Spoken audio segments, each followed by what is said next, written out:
Standing amidst the rolling hills of County Mayo, Ireland, the Knock Shrine holds a unique place in the hearts of millions.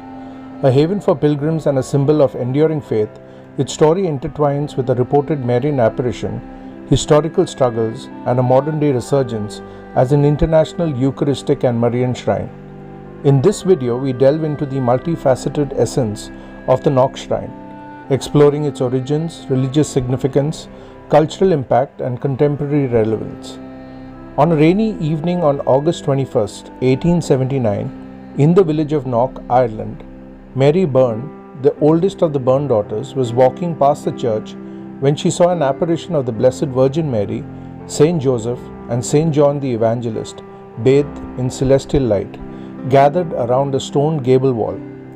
This apparition was unique in its inclusion of the Lamb of God upon an altar and lasted for 2 hours. She then realized that it was not just a painting but a lifelike apparition. She ran to other homes calling her neighbors. The event was witnessed by 15 individuals who testified to the same. People who witnessed the apparition say that even though it was raining heavily, the gable wall and the area around the apparition was bone dry. A farmer living half a mile away witnessed a heavenly glow around the church. Following the apparition, miraculous cures were reported. The first was that of Delia Gordon, a 12-year-old girl who had been deaf and suffered horrific pain. It is said that her parents took her to the shrine where she knelt before the place where the apparition was seen.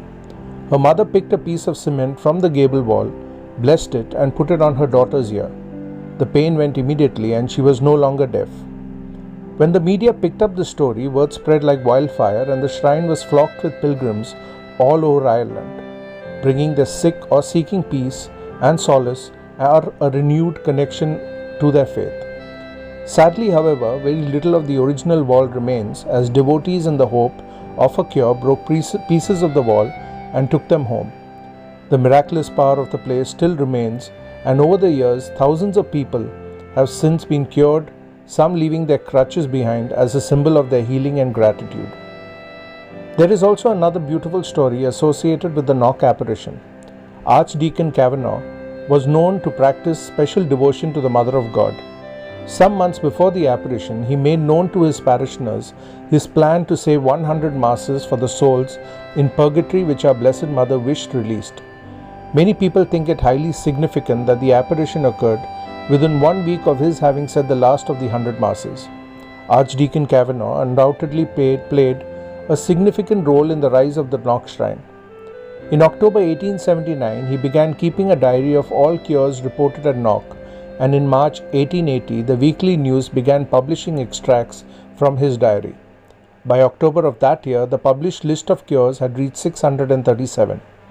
His diary of cures is on display at the Knock Museum.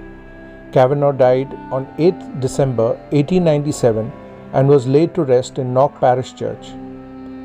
The Knock Shrine blossomed, becoming a focal point for religious observance and cultural unity. Pilgrims flocked from near and far, forming a diverse tapestry of nationalities and backgrounds. The shrine facilitated acts of charity, fostered a sense of community, and offered refuge during the tumultuous periods like the Great Famine and the Irish Civil War. The Knock Shrine has not remained static.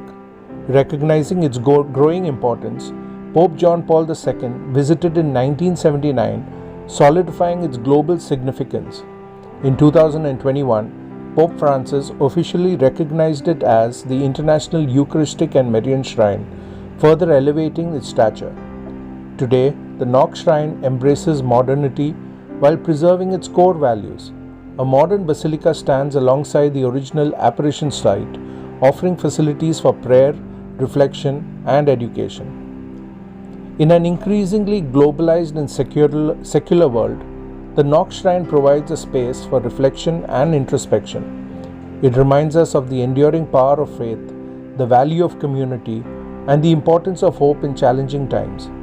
As the shrine continues to evolve, its core message of peace, compassion, and unity remains relevant, attracting pilgrims and igniting the embers of faith across generations.